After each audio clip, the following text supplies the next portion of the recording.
प्रदर्शनकारी पहलवानों को दिल्ली पुलिस द्वारा हिरासत में लिए जाने पर तमिलनाडु के मुख्यमंत्री एम.के. स्टालिन ने कड़ी प्रतिक्रिया व्यक्त करते हुए केंद्र की मोदी सरकार पर निशाना साधा। उन्होंने कहा कि नए संसद भवन में स्थापित सेंगोल पहले दिन ही झुक गया। दिल्ली में कानून व्यवस्था के उल्लंघन के लिए पहलवान विनेश फोगाट, साक्षी मलिक और बजरंग पूनिया को दिल्ली पुलिस द्वारा हिरासत में लिया गया। पुलिस ने पहलवानों को उस वक्त हिरासत में लिया जब वो जंतर मंतर से नए संसद भवन की ओर मार्च कर रहे थे। स्टालिन ने ट्वीट किया कि महिला पहलवानों ने भाजपा सांसद के खिलाफ महीनों पहले आरोप लगाए थे, लेकिन बीजेपी के नेतृत्व ने बृजभूषण सिंह के खिलाफ कार्रवाई नहीं की। उन्होंने कहा कि पुलिस द्वारा पहलवानों को घसीटकर हिरासत में लेना निंदनीय है। इससे पता चलता है कि पहले ही दिन सेंगोल झुक गया है। क्या ये उचित है कि इस तरह का अत्याचार नए संसद भवन के उद्घाटन के दिन भी होना चाहिए? स्टालिन के इस बयान से पहले राहुल गांधी ने भी केंद्र सरकार पर हमला बोला था। उन्होंने ट्वीट किया, राज्य अभिषेक पूरा हुआ, अहंकारी राजा सड़कों पर कुचल रहा जनता की आवाज। गौरतलब है कि चैंपियन पहलवानों ने बीते 23 अप्रैल को बृजभूषण शरण सिंह के खिलाफ अपना आंदोलन फिर से शुरू किया। बृजभूषण पर एक नाबालिग सहित कई महिला पहलवानों के कथित यौन उत्पीड़न के आरोप में उनकी गिरफ्तारी की मांग की गई।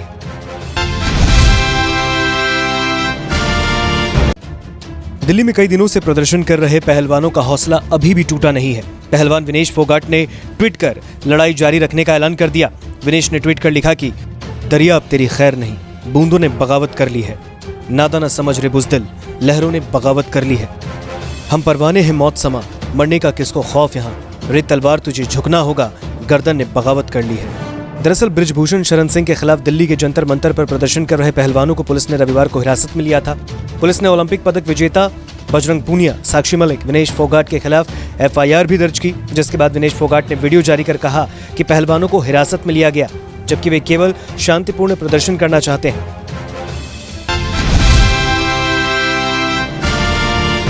प्रदर्शनकारी पहलवानों को लेकर रिटायर्ड IPS NC अस्थाना ने विवादित बयान दे दिया है। उन्होंने पहलवानों को धमकी देते हुए कहा कि जरूरत हुई तो गोली भी मारेंगे। गौरतलब है रविवार को पहलवान नई संसद के पास विरोध प्रदर्शन करने के लिए जा रहे थे। उसी दौरान पुलिस ने पहलवानों को हिरासत में ले लिया। पुलिस द्वारा पहलवानों को हिरासत में लिए जाने के बाद पहलवान बजरंग पूनिया ने कहा कि हमें गोली मार दो, जिसके बाद IPS NC अस्थाना ने ट्वीट कर कहा कि जरूरत हुई तो गोली भी मारेंगे। IPS अधिकारी ने पहलवानों को पोस्टमार्टम टेबल पर मिलने की चेतावनी भी दी। IPS ने अपने ट्वीट में लिखा कि जरूरत हुई तो गोली भी मारेंगे, मगर तुम्हारे कहने से नहीं, अभी तो सिर्फ कचरे के बोरे की तरह घसीट कर फेंका है। दफा 129 में पुलिस को गोली मारने का अधिकार है। उचित परिस्थितियों में वो हसरत भी पूरी होगी, मगर वह जानने के लिए पढ़ा लिखा होना आवश्यक है। फिर मिलेंगे पोस्टमार्टम टेबल पर। वहीं IPS NC अस्थाना के विवादित ट्वीट पर पहलवान बजरंग पूनिया ने पलटवार किया है। पूनिया ने सीने पर गोली खाने की बात कही है। बजरंग पूनिया ने अपने ट्वीट में पलटवार करते हुए लिखा कि ये IPS ऑफिसर हमें गोली मारने की बात कर रहा है। भाई सामने खड़े हैं, बता कहाँ आना है गोली खाने। कसम है पीठ नहीं दिखाएंगे, सीने पे खाएंगे तेरी गोली।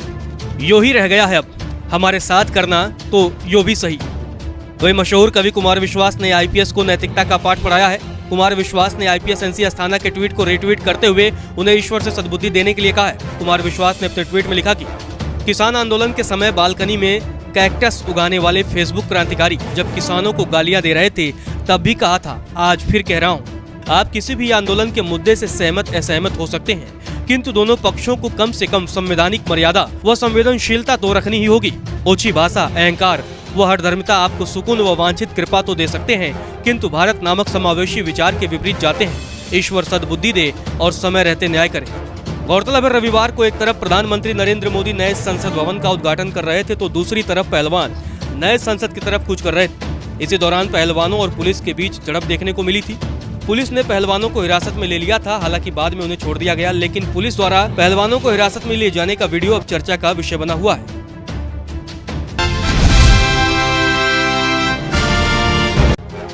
कर्नाटक कांग्रेस के नेता TB जयचंद्र की पोती ने राहुल गांधी को पत्र लिखकर अपने दादा के लिए मंत्री पद की मांग की।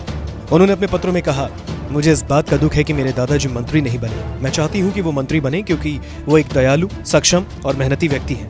आपको बता दें कि TB जयचंद्र तुमकुर जिले के सिरा विधानसभा क्षेत्र से कांग्रेस के विधायक हैं।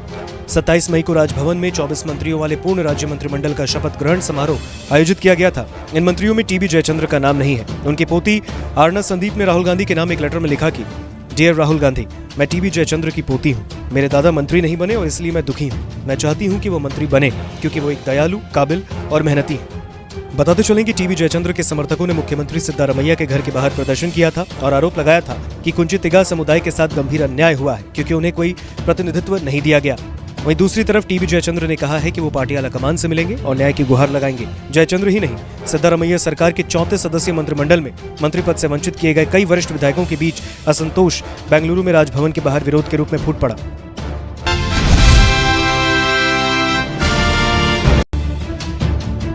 उत्तर प्रदेश पुलिस का अगला मुखिया कौन होगा, अब इस पर चर्चा तेज हो गई है। दरअसल कार्यवाहक डीजीपी आर.के. विश्वकर्मा मंगलवार 30 मई को रिटायर हो जाएंगे। उनके बाद यूपी पुलिस के मुखिया का चार्ज किसको दिया जाएगा? सवाल ये भी है कि क्या योगी सरकार इस बार फुल टाइम डीजीपी की तैनाती करेगी या तीसरी बार भी कार्यवाहक ही पुलिस का मुखिया बनेगा?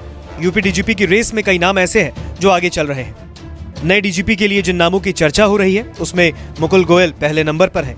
मुकुल गोयल 1987 बैच का आईपीएस अधिकारी हैं। डीएस चौहान से पहले वही डीजीपी थे, लेकिन 11 मई 2022 को मुख्यमंत्री योगी आदित्यनाथ ने उन्हें हटा दिया। मुकुल गोयल को नागरिक सुरक्षा की जिम्मेदारी दी गई, लेकिन सीनियरिटी के लहजे से देखें तो मुकुल गोयल का नाम एक बार फिर सबसे ऊपर है। मुकुल गोयल के बाद 1988 बैच के आईपीएस अधिकारी आनंद कुमार और विजय कुमार का नाम भी इस लिस्ट में है। आनंद कुमार के बारे में बताएं तो आनंद कुमार लंबे समय तक डीजी जेल रहे हैं। हाल ही में उन्हें हटाकर सहकारिता विभाग भेजा गया। आनंद कुमार सरकार की पसंद हो सकते हैं। आनंद लंबे समय तक एडीजी लॉ एंड ऑर्डर और डीजी जेल जैसे महत्वपूर्ण पदों पर रहे और वो उत्तर प्रदेश की कानून व्यवस्था और अपराध नियंत्रण को बखूबी समझने वाले काबिल अफसर माने जाते हैं। हालांकि सरकार अगर आनंद कुमार को कार्यवाहक डीजीपी बनाती है तो special DG law and order Prashant Kumar को बदलना पड़ेगा। ऐसा सरकार करने के बिल्कुल मूड में नहीं है। आनंद कुमार के बाद नाम आता है विजय कुमार का। विजय कुमार दलित चेहरा है। लोकसभा चुनाव से पहले सरकार के लिए जातिगत समीकरण के आधार पर भी विजय कुमार मुफीद होंगे। अफसरों का एक मजबूत धड़ा विजय की पैरवी करने में भी लगा है। इतना तो तय माना जा रहा है कि 1 साल बाद भी उत्तर प्रदेश पुलिस को पूर्णकालिक डीजीपी मिलने की संभावना कम है। चर्चा ये भी है कि इसमें से कोई भी योगी सरकार की पसंद का नहीं है। ऐसे में 30 मई को आर.के. विश्वकर्मा के रिटायरमेंट के बाद एक बार फिर अस्थायी डीजीपी प्रदेश की कमान संभालेगा और special DG law and order Prashant Kumar को कार्यवाहक डीजीपी बनाया जा सकता है।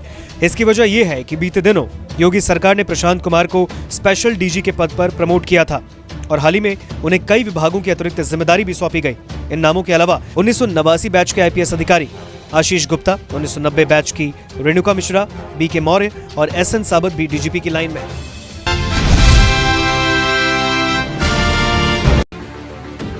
बीजेपी सांसद वरुण गांधी ने नए संसद भवन से अपनी मां मेनका गांधी के साथ 2 सेल्फी शेयर की है। बीजेपी सांसद वरुण गांधी ने ट्वीट करते हुए लिखा कि हमारे नए संसदीय परिसर के उद्घाटन के इस ऐतिहासिक अवसर पर मैंने वर्तमान लोकसभा के सबसे वरिष्ठ सदस्य से एक साथ सेल्फी लेने का अनुरोध किया।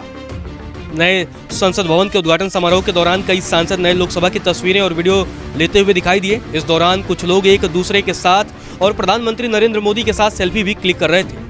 वहीं वरुण गांधी ने भी अपनी मां मेनका गांधी के साथ तस्वीरें शेयर कर दी। वरुण गांधी यूपी के पीलीभीत से सांसद हैं, जबकि मेनका गांधी सुल्तानपुर से सांसद हैं। आपको बता दें कि वरुण गांधी केंद्र की मोदी सरकार के खिलाफ बगावती रुख रखते हैं। वरुण गांधी ने हाल ही में जवाहरलाल नेहरू की जमकर तारीफ की थी। तब उन्होंने कहा था कि उनके परनाना ने अपने आलोचकों को भी स्पीकर बना दिया था। उस समय वरुण गांधी के बयान की काफी चर्चा हुई थी। वरुण अक्सर बीजेपी की अपनी ही सरकार को आईना दिखाते हुए नजर आ जाते हैं।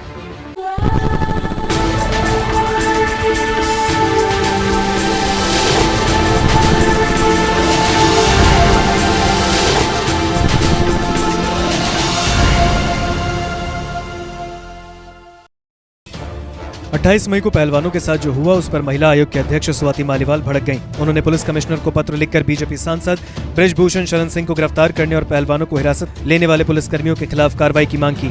मालीवाल ने दिल्ली पुलिस कमिश्नर संजय अरोड़ा को पत्र लिखा। उन्होंने कहा कि यह देखकर बहुत दुख हुआ कि दिल्ली पुलिस ने जंतर मंतर पर शांतिपूर्ण तरीके से प्रदर्शन कर रही महिला पहलवानों और उनके परिवारों के साथ बदसलूकी की और उन्हें जबरदस्ती हिरासत में लिया गया। 1 महीने पहले एक नाबालिग सहित कई महिला पहलवानों ने सांसद शरण सिंह के खिलाफ यौन उत्पीड़न के गंभीर आरोप लगाए थे। एक नाबालिग लड़की द्वारा आरोपी सांसद पर यौन उत्पीड़न का आरोप लगाने के बावजूद दिल्ली पुलिस आज तक उन्हें गिरफ्तार करने में नाकाम रही, जिस वजह से महिला पहलवानों को जंतर मंतर के बाहर विरोध प्रदर्शन करना पड़ रहा है, जो पिछले 1 महीने से जारी था।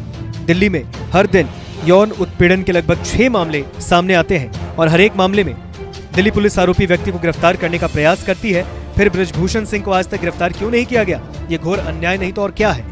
आपको बता दें कि विनेश फोगाट, साक्षी मलिक और बजरंग पूनिया को दिल्ली पुलिस ने रविवार को सुरक्षा घेरा तोड़कर महिला महापंचायत के लिए नए संसद भवन की ओर बढ़ने की कोशिश करने के बाद हिरासत में लिया था।